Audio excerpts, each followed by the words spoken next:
Sua vida está uma droga. Segunda parte. Comentário de Mari Persona.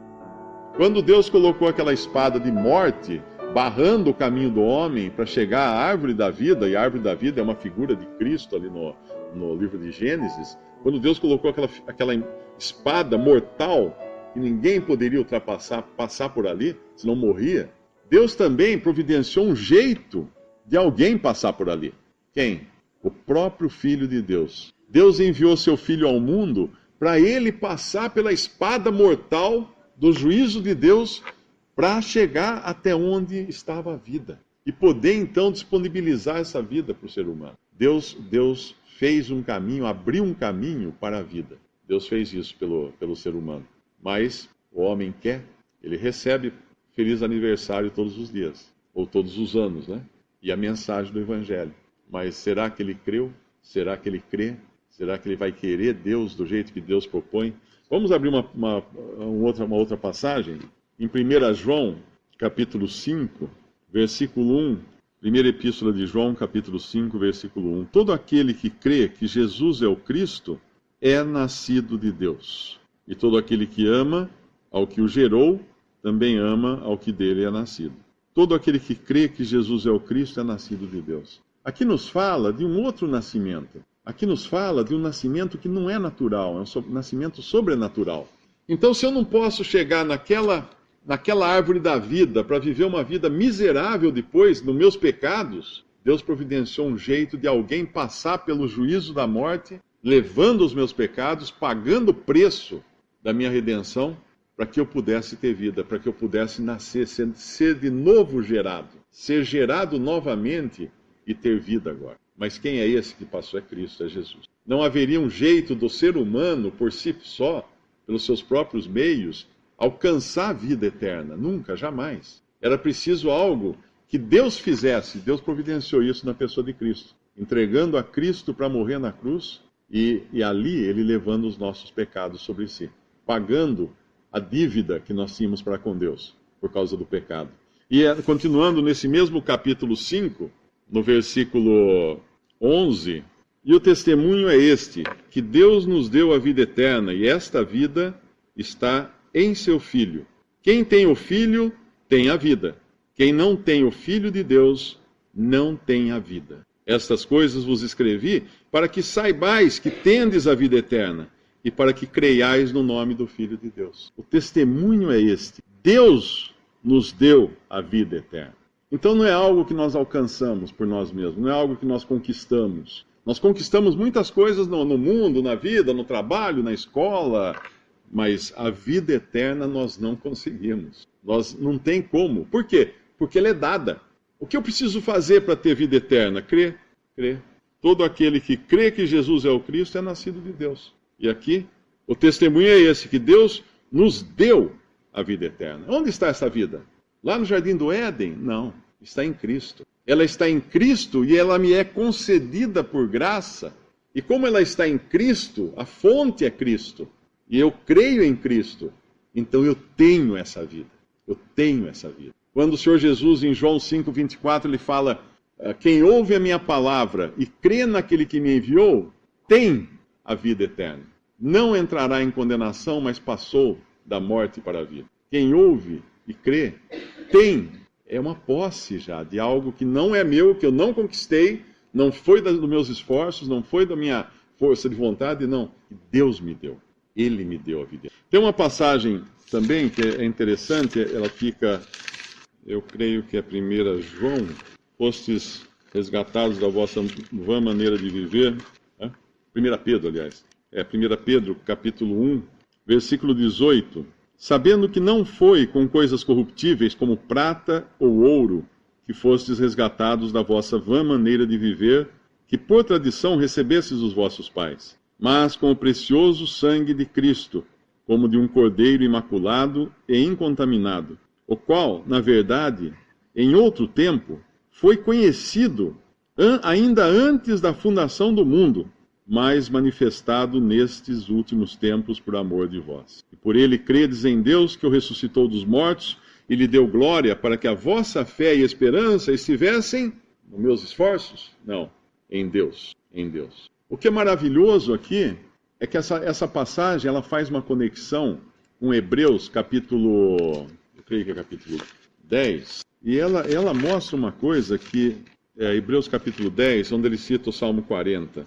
Hebreus capítulo 10, versículo 5, falando de Cristo, diz que pelo que entrando no mundo, diz, sacrifício e oferta não quiseste, mas corpo me preparaste. Esse é o Filho de Deus que já existia antes, foi feito corpo aqui nesse mundo. Veio, tomou a forma humana. Holocaustos e oblações pelo pecado não te agradaram, então disse, eis aqui venho. No princípio do livro está escrito de mim, para fazer, ó Deus, a tua vontade.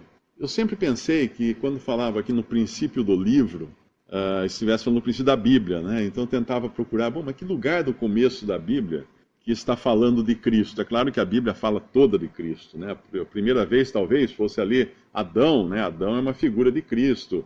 O animal que Deus sacrifica para com sua pele poder cobrir, vestir Adão e Eva ali no Jardim do Éden, também é uma figura de Cristo, sacrificado, morto. Mas recentemente eu descobri que não.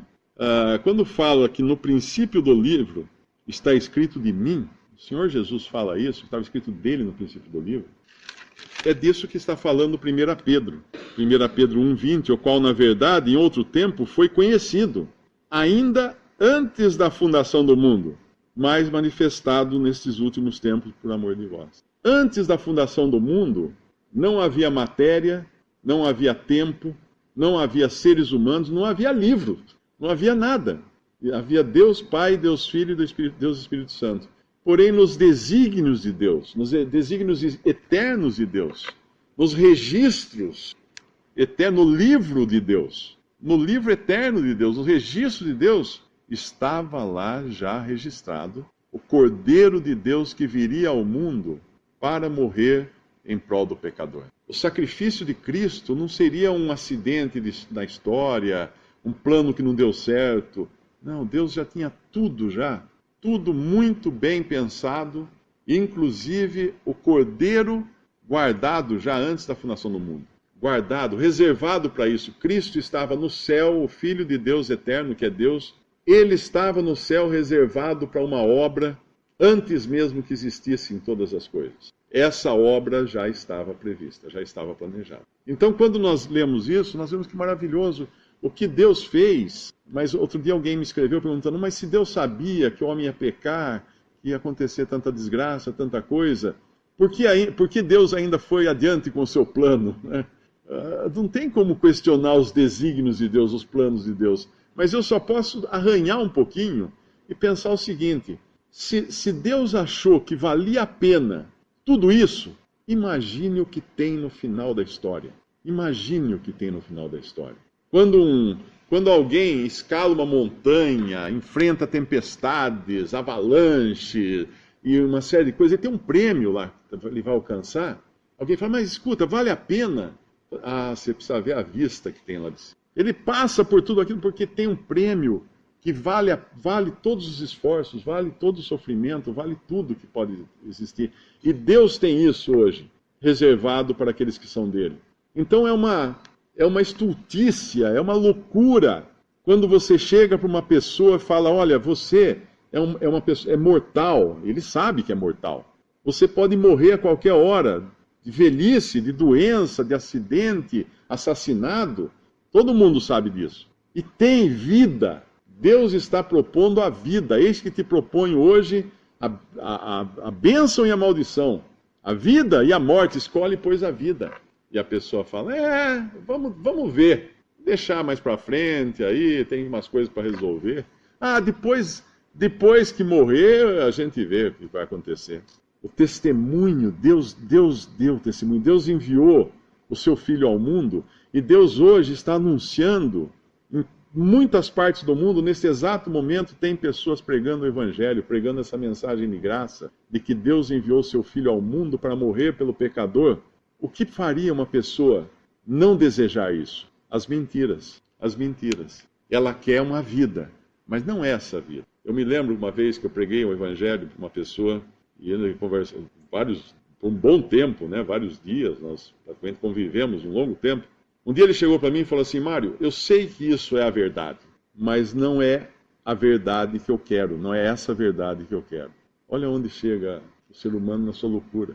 Não há como medir uma coisa dessa. Mas Deus, na sua misericórdia, ainda está aguardando o momento do último que vai dizer sim para Cristo, do último que vai receber vida pela fé em Jesus Cristo. E aí a porta vai se fechar. A porta se fechou de diversas maneiras já para diversas pessoas, porque a morte termina, né? A morte é o fim da picada da pessoa. Mas muitas vezes, mesmo sem morrer, a pessoa pode ter um acidente vascular cerebral, pode ter um acidente de carro ou qualquer coisa, bater a cabeça, e essa pessoa, de repente, ela perdeu as faculdades mentais, ela tinha escutado o Evangelho, não tinha aceitado o Evangelho e perdeu a oportunidade. Que triste, que triste. E Deus avisando, em todos os lugares, de todas as maneiras. E a pessoa não aceitou, não creu. Será que ela vai ser feliz como ela queria? Não vai, nunca mais. Porque o Senhor Jesus falou de um lugar onde há choro e ranger de dentes. Quando nós morremos, só existem 2 lugares para ir. Não existe um terceiro lugar. Ou estamos condenados por toda a eternidade, ou estamos salvos já com Cristo.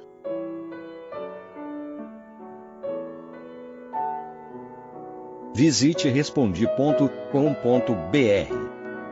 Visite também 3minutos.net.